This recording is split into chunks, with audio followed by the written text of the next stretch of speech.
En février 1961, 3 passionnés de géologie aventureux exploraient dans les environs d'Olancha, en Californie, à la recherche de géodes. Parmi leurs découvertes, l'une d'elles semblait particulièrement intrigante, et ils décidèrent de l'étudier de plus près une fois rentrés chez eux.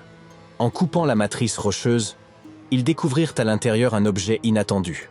Au lieu des formations minérales habituelles, se trouvait un cylindre semblant fait de porcelaine. Ce cylindre abritait une structure métallique en son centre, entourée d'une gaine hexagonale composée de cuivre et d'une substance inconnue. Les découvreurs espéraient avoir mis la main sur une technologie ancienne, peut-être vieille de 500 000 ans.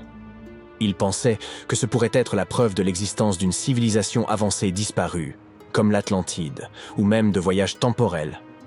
Peut-être quelqu'un venu du futur avait-il accidentellement laissé cet objet derrière lui, ou peut-être des extraterrestres intelligents l'avaient-ils apporté lors de leur visite sur Terre. Si l'une de ces hypothèses s'avérait juste, cela signifierait une réécriture complète de l'histoire humaine telle que nous la connaissons. Mais tout le monde ne partageait pas cet enthousiasme. Les gens en quête de vérité et les cercles d'archéologie alternative se seront penchés sur le mystère de l'artefact de Kozo jusqu'à la fin des années 90, élaborant diverses théories et engageant de nombreux débats. Finalement, un groupe de sceptiques effectua des radiographies et prit des photos de l'objet qu'ils présentèrent à des collectionneurs de bougies d'allumage. Ils identifièrent l'artefact comme étant effectivement une bougie d'allumage, aux composants métalliques corrodés, datant des années 1920 et non une technologie ancienne. Près de 20 ans plus tard, l'un des découvreurs accepta de faire examiner l'objet à l'université de Washington. Les chercheurs établirent officiellement qu'il s'agissait d'une bougie d'allumage champion des années 1920. De plus, la matrice rocheuse contenant l'artefact n'était pas une géode, mais une concrétion, une formation naturelle pouvant se constituer en quelques décennies, mais certainement pas sur des millénaires. L'artefact de Kozo est un exemple typique d'objet manufacturé incongru, un concept existant en pseudo-archéologie.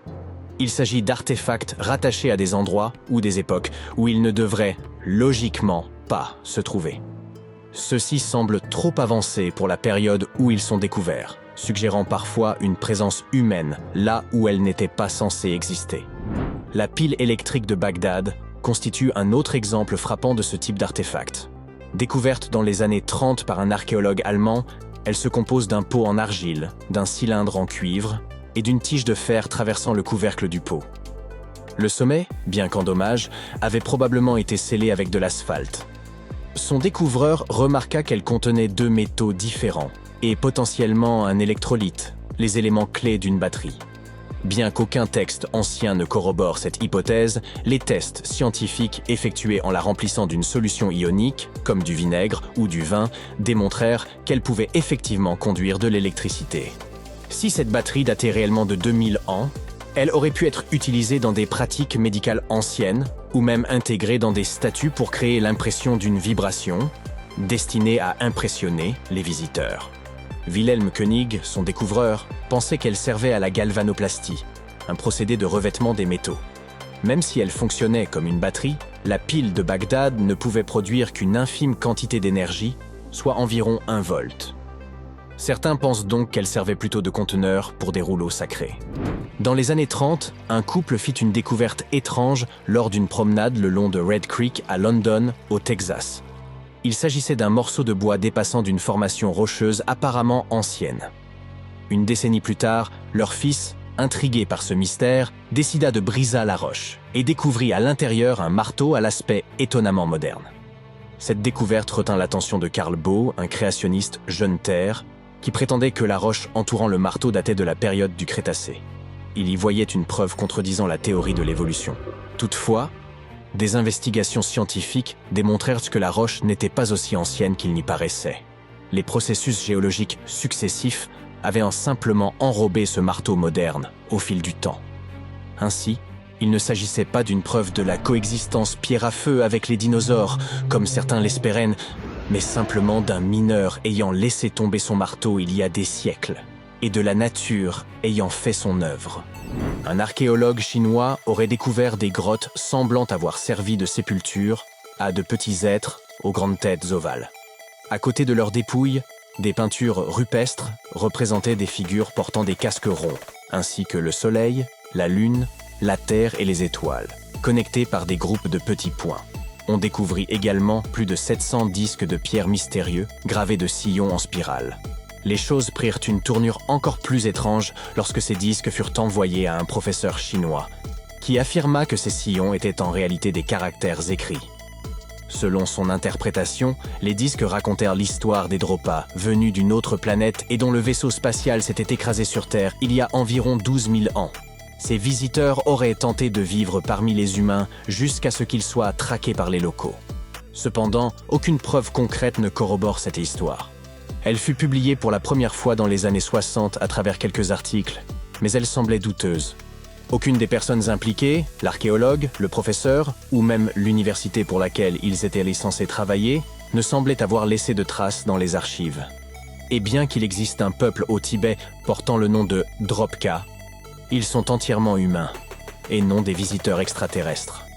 De plus, il n'y a aucune preuve tangible de l'existence des pierres de Dropa. Dans une région reculée de Chine, se trouvent des formations étranges en forme de tube, connues sous le nom de tuyaux de Begong. Un explorateur local les découvrit en 1996, émergeant du mont Begong et le long des rives du lac Tozon-U, à proximité. Certains pensaient qu'ils étaient l'œuvre d'anciens visiteurs extraterrestres. Lorsque des échantillons des tuyaux furent analysés, ils contenaient principalement des minéraux courants, mais un mystérieux 8% de matière inconnue. Des tests révélèrent que ces tuyaux existaient avant l'apparition de l'homme. Des géologues chinois visitèrent le site et suggérèrent que ces tuyaux s'étaient formés naturellement au fil du temps. Il pourrait s'agir de sédiments s'accumulant dans les fissures de la terre ou même des racines d'arbres fossilisés, témoignant du passé luxuriant de la région. Mais tout cela reste incertain. Au Mexique, il existe une mystérieuse tête en terre cuite et au nom difficile à prononcer, la tête de Tecaxi-Calixtlahuaca, découverte dans les années 30 lors de la fouille d'une sépulture. Cette tête ressemblait étrangement aux statues romaines de la période classique, rendant intrigante sa présence au Mexique. Et pour une raison quelconque, son découvreur la garda secrète pendant plusieurs décennies. La tête avait été trouvée dans une pyramide à 3 étages, à environ 60 km de Mexico, accompagnée d'objets d'or, de cuivre et de poterie. Certains avancent que si cette tête est réellement vieille de plusieurs siècles, cela pourrait indiquer que les Romains ou une autre civilisation auraient atteint la Mésoamérique bien avant Christophe Colomb. Il existe également des théories suggérant un naufrage après lequel quelques artefacts et survivants auraient atteint la côte. Certaines hypothèses avancent que la tête de cette figurine aurait été un petit souvenir rapporté par les Vikings.